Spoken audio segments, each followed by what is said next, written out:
just how dominant it was. Yeah, and how does he play Elise? We're going to go talk about that in just a second. Let's take a look at the picks and bans with our analysts here as well. What is the biggest problem here for you all? I think the first rotation from Unicorns of Love, picking Rek'Sai over Elise, lost in the game, I think. Yep. I think the fact that I think they were just testing the waters. Does Reignover play Elise? Does he not? Better do it in game 1. He does? Okay, let's go next game. All right.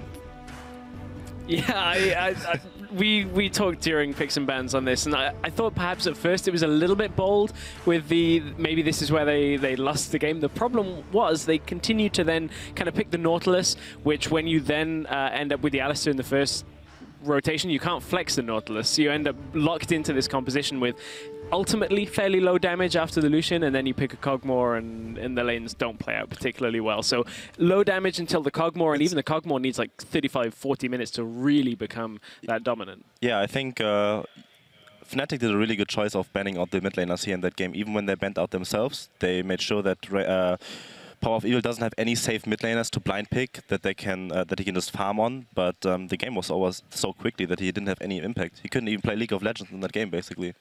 The thing is, what I want you all to do on red side is not pick the Alistar, flex the Nautilus. They need to have some flexibility to make sure that they have some kind of good matchup somewhere. Like in this game, they had the stronger matchup bot lane, but it feels like, I want to talk about the bot lane and make like a small analogy for the Fnatic bot lane. It's like Frodo and Sam. Like in the movie, they are the heroes, but they don't do much fighting. But this is like, in this game, they had a weaker bot lane matchup. This was like a scene that was cut out from the movie where they kill 100 orcs. That's how hard they like beat the enemy bot lane. In a matchup they should lose, which is also already worrying. Yeah, the top is doing very well. We talked about the Elise. We have a little bit of B-roll showing just how capable Reignover is on that one. And just coming to the basic things, the tower diving, that decision making. I mean, it stays Reignover. Beautiful. This, yeah, I just Hakuna Matata. Hakuna Matata. Just what a way, wonderful phrase. Just the way Fnatic plays out these dice is just, they're so good at diving. Who takes aggro? You see Huni always at the edge of the tower aggro, tanking as much as possible. And it's just very beautiful to see. And right now, you see the same story again. Huni out of tower range, ultimating with style, executing him. It's yeah, and on the Riven as well, and just completely snowballing that game Fnatic. So now for the OL, you say testing the waters. They honestly looked pretty defeat there after that. I mean, not that you shouldn't, but it is still a series, even though it's looking grim. So what's the plan from here?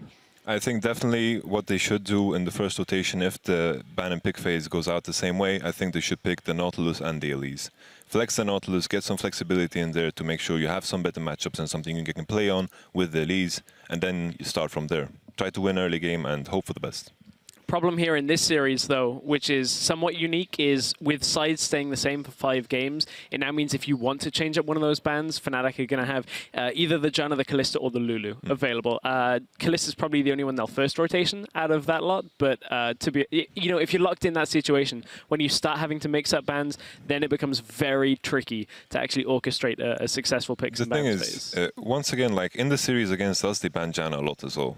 And in this series, they decided to ban Janna. So sure, we've played Janna, but I think the only reason you would ever pick Janna is into Alistar. Sure, they first rotation Alistar, but I want them to first rotation Nautilus. And Nautilus is considered one of the better supports against the Janna, because Nautilus, as a top laner, and for example Shen as well, really strong before the first base and can do a lot of damage to the Janna.